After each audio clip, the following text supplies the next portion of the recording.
Welcome back to the Women in Sports series brought to you by Black Sports Network. My name is Brianna DeBose. I'm your host. I am honored to be here with Chiene Joy Jones, the founder of Grow Our Game NYC. Just doing it. I'm so excited to interview you. Chiene, thank you so much for joining us today. How are you? I am blessed. I feel so good. That's why I ended up putting on my tie-dye shirt because I'm just trying to have good vibes channeling in. Okay? But I'm feeling good. I'm feeling great. How are you? Oh my gosh. No one's turned it back on me. Oh my God. But I'm doing pretty good. I'm maintaining. That's my thing during COVID. Maintaining. It's a little in between of like doing great sometimes not so great. I'm in the middle, maintaining, because that's what life is right now.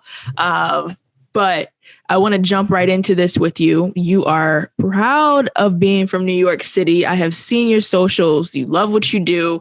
Now, I want to know why New York is so special to you. You know, you've coached at the collegiate level and now you're running your own organization. Like, please tell me what impact NYC has had on your career thus far.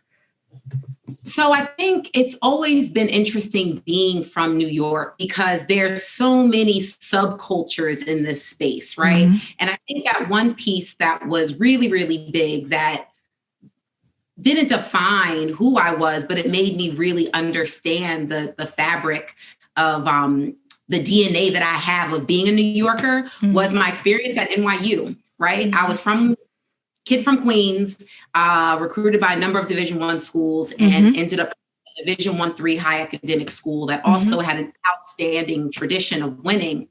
And so during those years when I was in college, and I actually had the privilege, right, of staying on campus downtown, it was a completely different world, right? It was not Briarwood, Queens, the neighborhood that I in, and it wasn't the South Bronx, which is where I played my AAU basketball at with the New York City Gauchos. And so you were on the Gauchos? Oh man.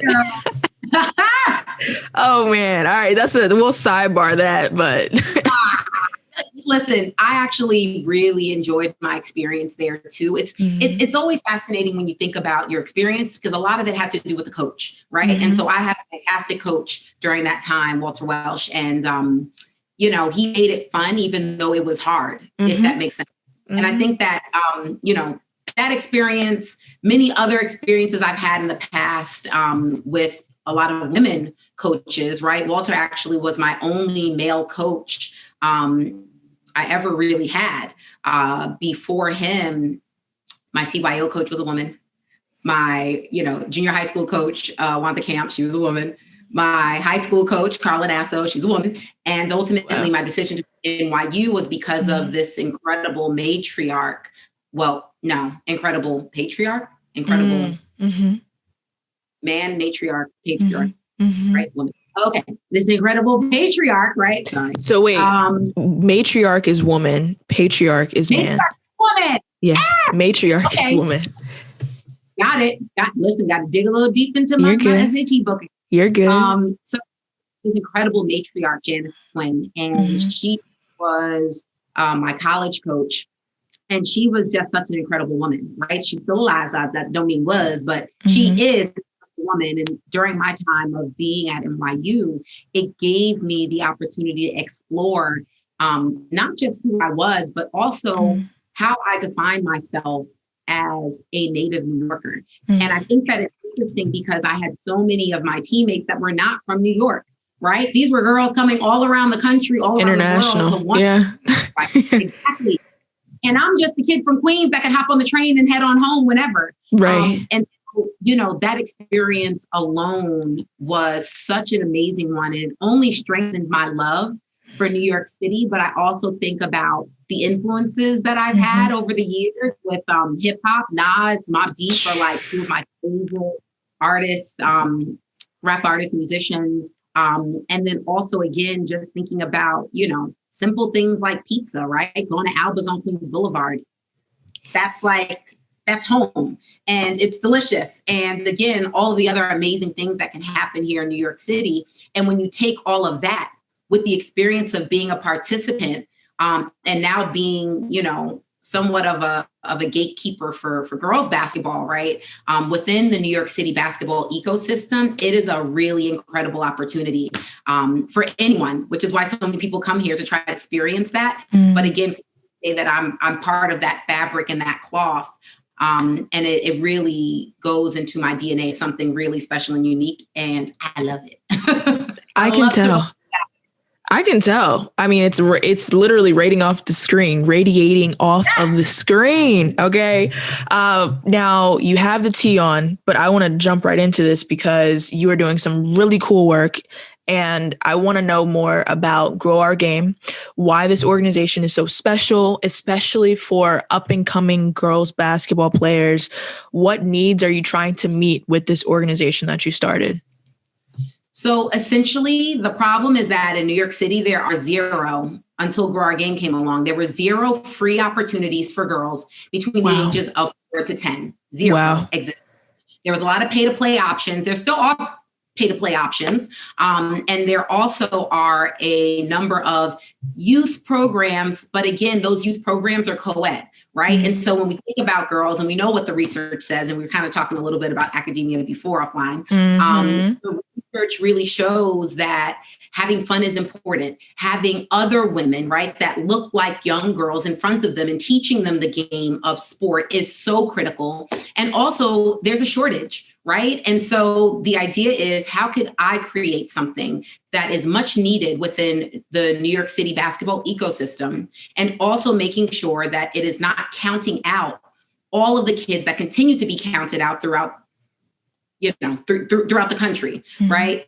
Six times the likelihood of quitting a sport are kids that come from low income households versus their wealthier counterparts. Six times.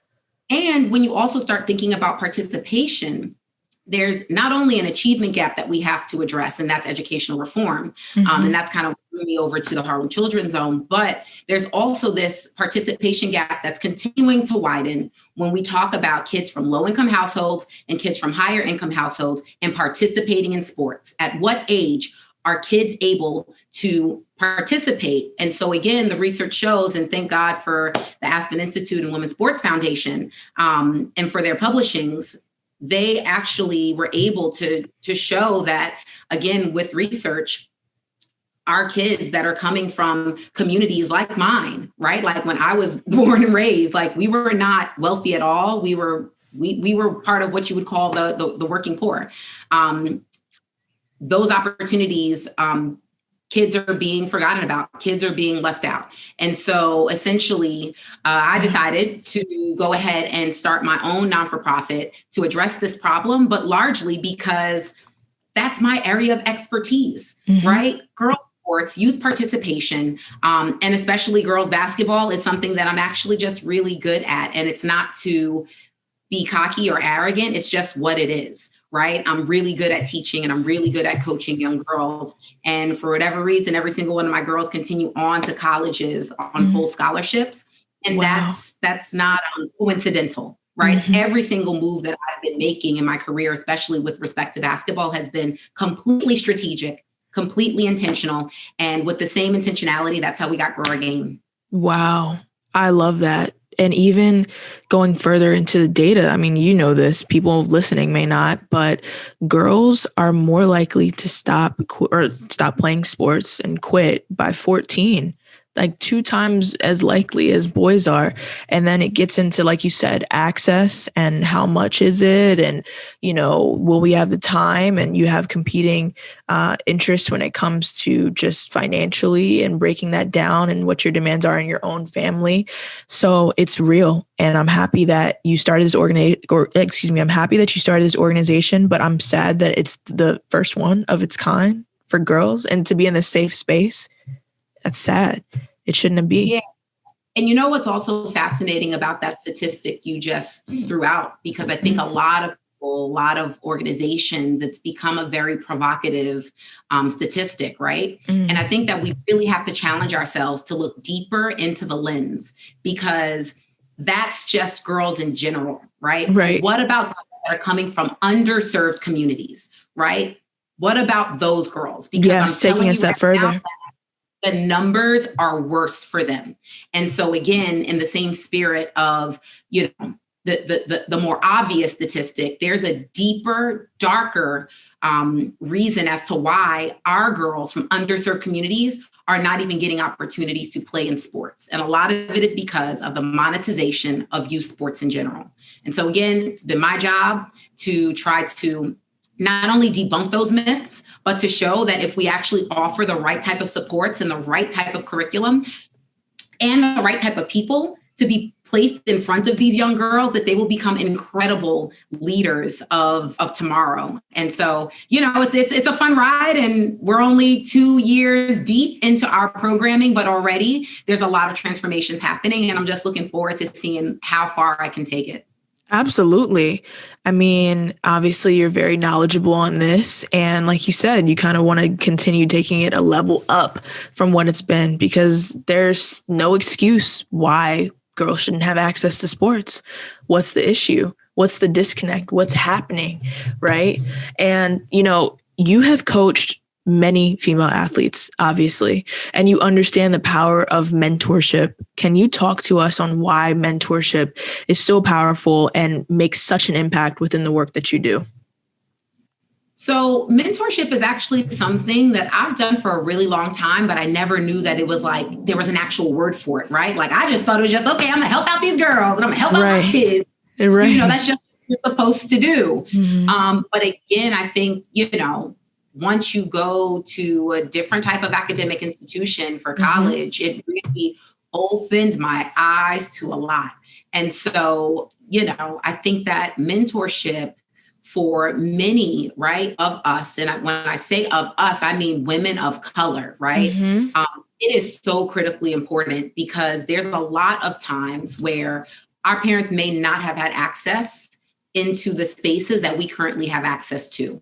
And so how can we figure out how to actually navigate through those spaces without anyone that's actually experienced it, right? And for some of us that are firsts, that's a bigger responsibility and a much bigger load. But what I can say is that there's also value not only in those that look like us, but also allies, right? And so when you end up meshing both of those types of opportunities for love and care and sponsorship, right? Sponsorship, this thought of trying to not only just guide, but also interfere when it may be dangerous, or actually speak up and try to help someone understand the right questions to ask before they accept that job, right? Or the right things to say, or the right ways that you should actually be looking when there's a media publication about you, right? Do you want to look mean, or do you want to look smart? Do you want to be smiling? Like, what is that? Because again, there's so many more deeper rooted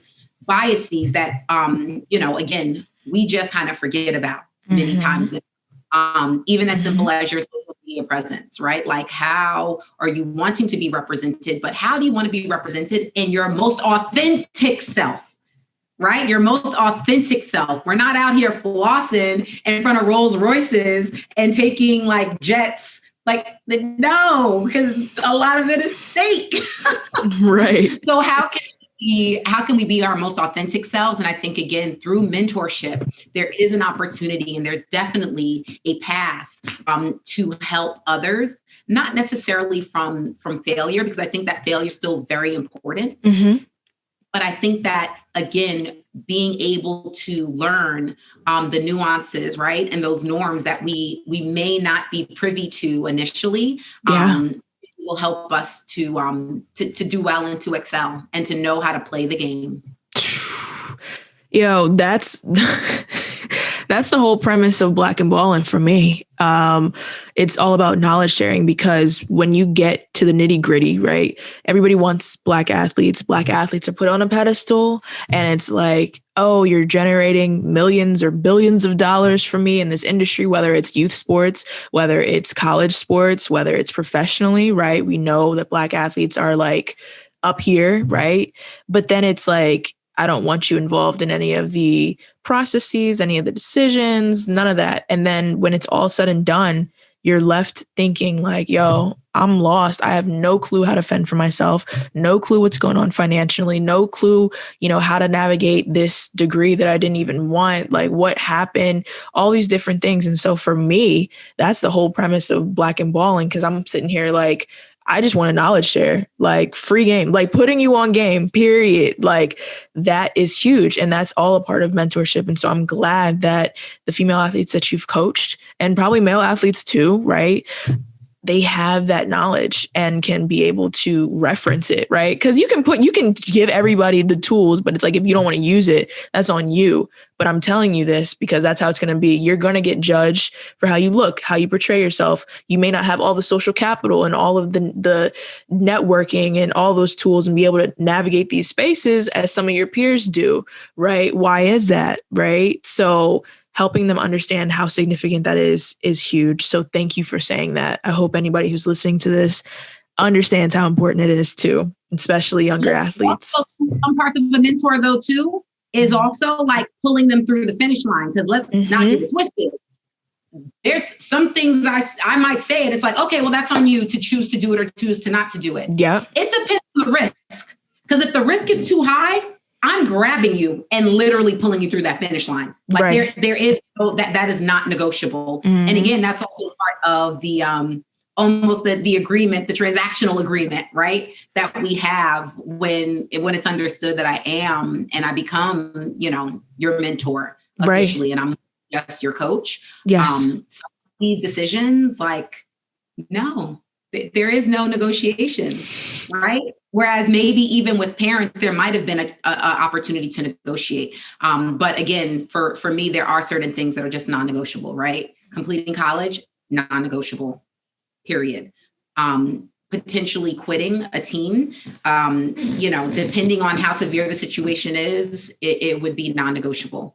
Because again, there's something to be said about sticking through with something because it's the right thing to do. I think people really forget about that, right? And it's similar to when we start talking about coaching.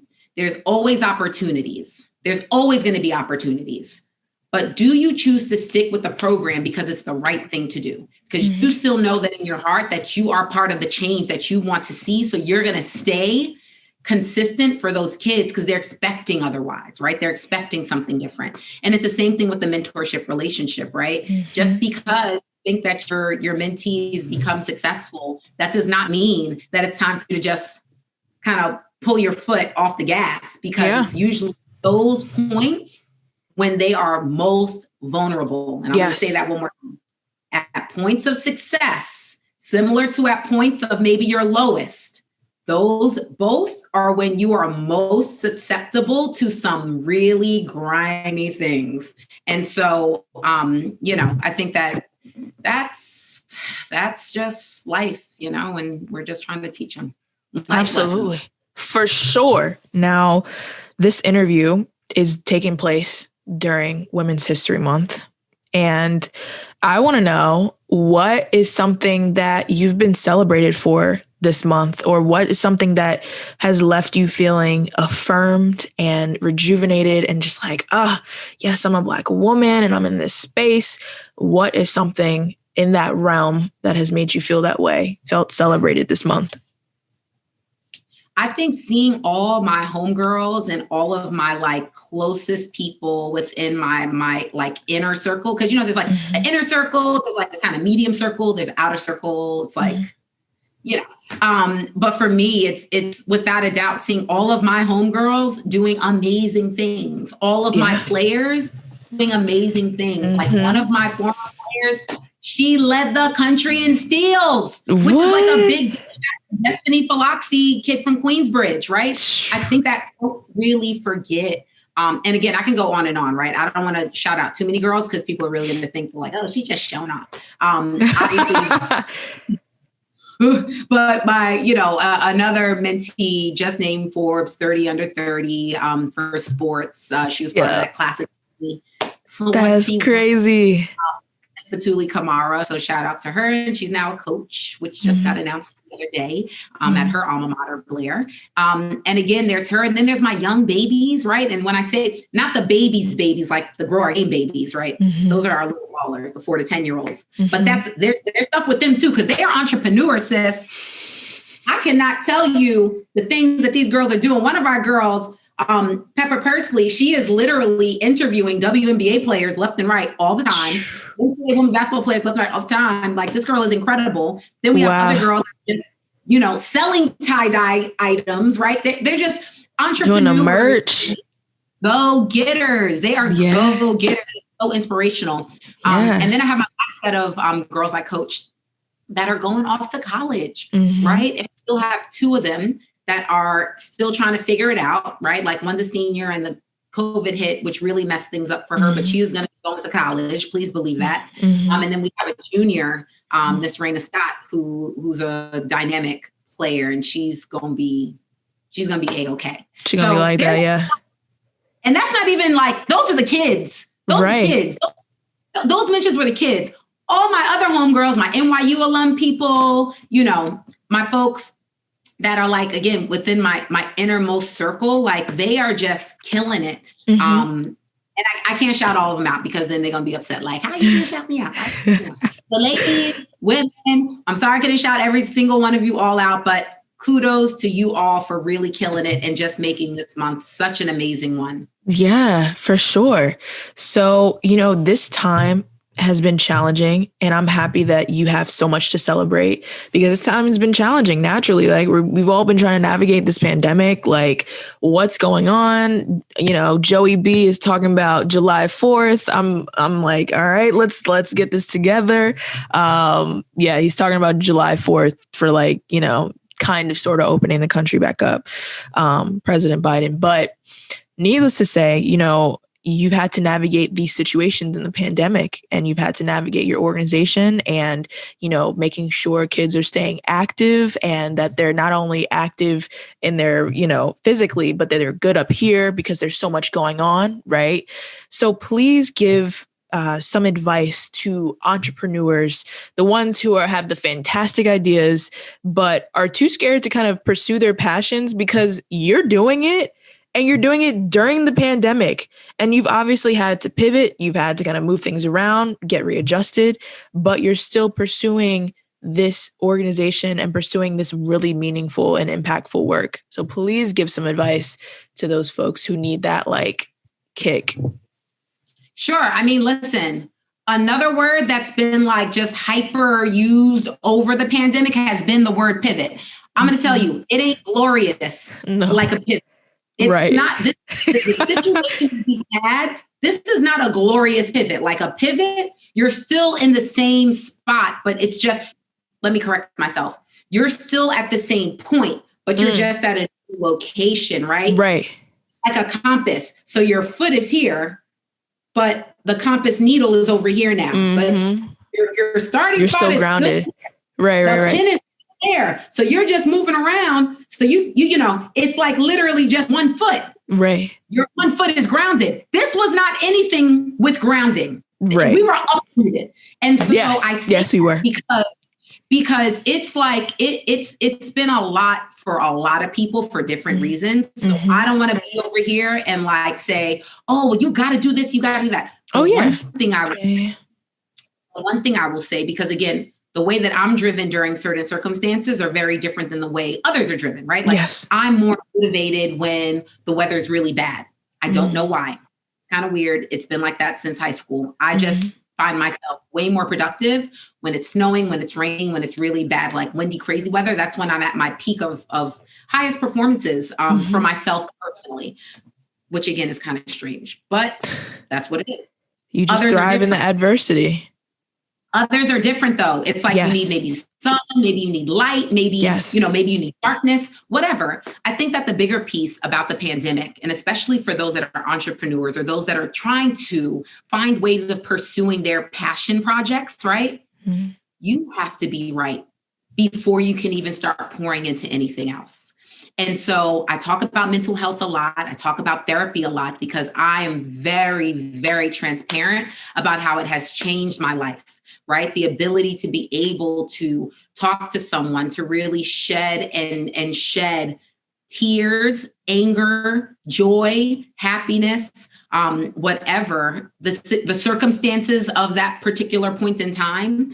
I think that mental health is such an important component to anyone, right? And if you know, again, social media, you see, push harder, go faster, you can do it. Just, you know, if you're not doing this, you're lazy. Or if you're not doing that, it's your fault. No, don't believe any of that. Right. You need to make sure you're seeking support for your mental health first. And once you get to that point where you feel like you're better than where you were, that's when I would recommend going and beginning this journey, because entrepreneurship is not for the faint of heart.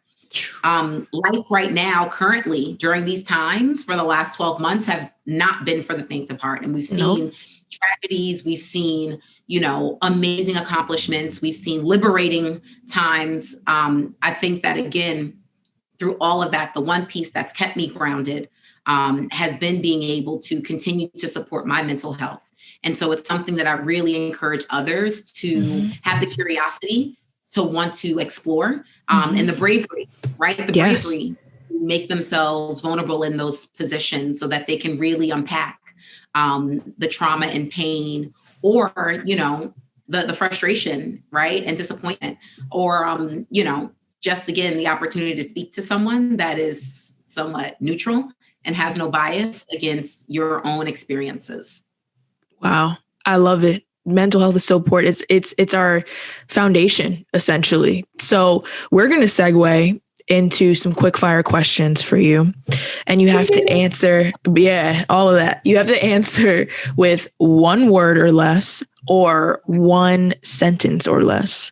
So it's going to be, we here, right? You ready? I'm competitive. I'm so competitive right now. Like, okay, let me lock in. Okay. All right, bet. Let's get to it. Who's your favorite hooper to come out of NYC? Oh my God, my favorite hooper to come out of NYC. There's so many. Come on. Oh my God, are you serious right now? Yes. I mean, talking women, it's got to be Sue Bird. Right. It's got to be Sue Bird. Actually, I'm going to take a step back. No, I lied. It should be the whole slaw. Oh, sorry. Okay. Boom. Her career was cut a little short, but she was nice. Like, I don't care what anyone says. Shamika Hoslaw, up there. Yeah. Up there. Knicks or Nets? You know something? I have to say both, because I'm doing partnerships with both teams. And why should I just exclude one when I could actually partner with both, right? More inclusivity, more opportunities for my girls. So I'm saying Knicks and Nets. Chiene said business is booming for both, so we're going to mention both. I'm not trying to cut out any of my blessings. Yo, I feel it. What's the favorite game that you've ever attended? Game meaning it could be like anything? Sports game. Like, what's your favorite game? God. Like, yo, this is... The U.S. Open. I've seen Serena Williams play so many times at the U.S. Open, and it's so crazy because people don't know that I'm like a huge tennis fanatic. Like, wow, huge. Like, I absolutely love tennis. I don't know if it's because, you know, when I was younger, like I'm from Queens, so passing by when I was a kid, it was like, oh my God, this is amazing. But I've always been drawn to tennis and seeing Serena Williams, and you know, it was a pretty buck. But it was worth it, though. It was way worth it. It was worth it. The last question I have for you, what's the first thing you're doing, like, when COVID is over? What's the first place you're going to? What's the first thing you're doing when you can just go outside with no mask on and just be like out there freely? Well, some of the things I already been kind of doing. We'll table that. Yes. Well, with the mask on, right? So I think it would most definitely be supporting a number of my local restaurants. There are a number of places that I absolutely love going to because, one, supporting local is really important, right? Yes. Especially for Black-owned businesses. Yes. But definitely two of my favorite restaurants have actually been closed during the pandemic. They're supposed to be opening. They're supposed to be reopening up. They said hopefully April or May. So fingers crossed on that. But yes, definitely returning back to actually like eating out is something that I absolutely love. It's a New York City thing. I feel like yes, they're like, oh, we're going to go to the Wawas, or, oh, we're going to go to Chick-fil-A. And it's like, no, we're going to a restaurant. Yes. Like it's a whole social event, like brunches all day. We're going to be here all day long. All day. I feel you. I feel you. Cool. Well, thank you so much. That is Chiene Joy Jones. Thank you for joining us. The head of Grow Our Game NYC. Oh my gosh, this interview was amazing. This is going to be part of our Women in Sports series for Black Sports Network. I'm your host, Brianna DeBose, and thank you for joining us. This was so fun. Brianna, thank you so much. And again, shout out to all the amazing and incredible women that are also honored by the Black Sports Network during this month. And hopefully, again, it's not just a month that we honor us, right? We need to be honoring us every single day. Absolutely. Just like every month, every single day. Facts. And I'm dropping the mic on that. And that's that.